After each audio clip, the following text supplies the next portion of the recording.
In ancient Greece, headaches were considered powerful afflictions. Victims prayed for relief from Asclepius, the god of medicine. And if pain continued, a medical practitioner would perform the best-known remedy, drilling a small hole in the skull to drain supposedly infected blood. This dire technique, called trepanation, often replaced the headache with a more permanent condition.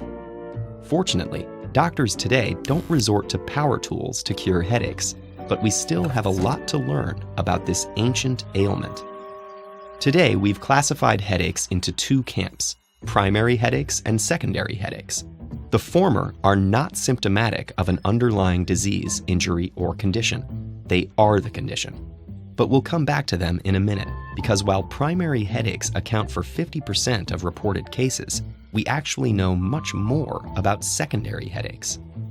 These are caused by other health problems, with triggers ranging from dehydration and caffeine withdrawal to head and neck injury and heart disease.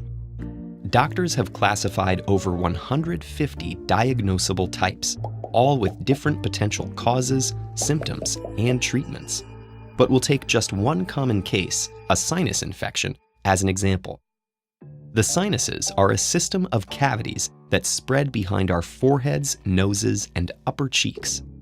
When our sinuses are infected, our immune response heats up the area, roasting the bacteria and inflaming the cavities well past their usual size.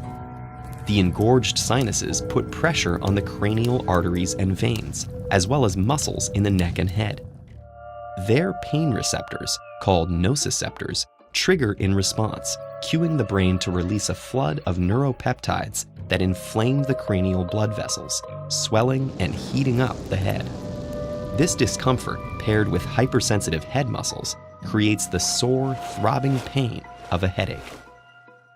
Not all headache pain comes from swelling. Tense muscles and inflamed sensitive nerves cause varying degrees of discomfort in each headache. But all cases are reactions to some cranial irritant. While the cause is clear in secondary headaches, the origins of primary headaches remain unknown. Scientists are still investigating potential triggers for the three types of primary headaches: recurring long-lasting migraines, intensely painful rapid-fire cluster headaches, and most common of all, the tension headache. As the name suggests, tension headaches are known for creating the sensation of a tight band squeezed around the head.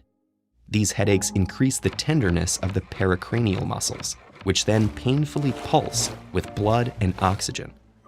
Patients report stress, dehydration, and hormone changes as triggers, but these don't fit the symptoms quite right.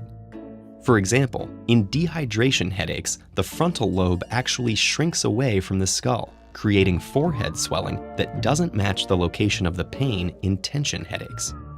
Scientists have theories for what the actual cause is, ranging from spasming blood vessels to overly sensitive nociceptors, but no one knows for sure. Meanwhile, most headache research is focused on more severe primary headaches. Migraines are recurring headaches which create a vice-like sensation on the skull that can last from 4 hours to 3 days. In 20% of cases, these attacks are intense enough to overload the brain with electrical energy, which hyperexcites sensory nerve endings. This produces hallucinations called auras, which can include seeing flashing lights and geometric patterns and experiencing tingling sensations. Cluster headaches, another primary headache type, cause burning, stabbing bursts of pain behind one eye, leading to a red eye, constricted pupil, and drooping eyelid. What can be done about these conditions, which dramatically affect many people's quality of life? Tension headaches and most secondary cases can be treated with over-the-counter pain medications such as anti-inflammatory drugs that reduce cranial swelling. And many secondary headache triggers like dehydration, eye strain, and stress can be proactively avoided. Migraines and cluster headaches are more complicated, and we haven't yet discovered reliable treatments that work for everyone. But thankfully, pharmacologists and neurologists are hard at work cracking these pressing mysteries that weigh so heavily on our minds. If you're fascinated by the mysterious things that go on in our heads, we think you'll love The Man Who Mistook His Wife for a Hat, in which renowned neurologist Oliver Sacks recounts some of his patients' most bizarre and captivating case histories. You can download an audio version of this book for free at audible.com/TEDEd. Every free trial created encourages Audible to continue supporting TEDEd's nonprofit mission.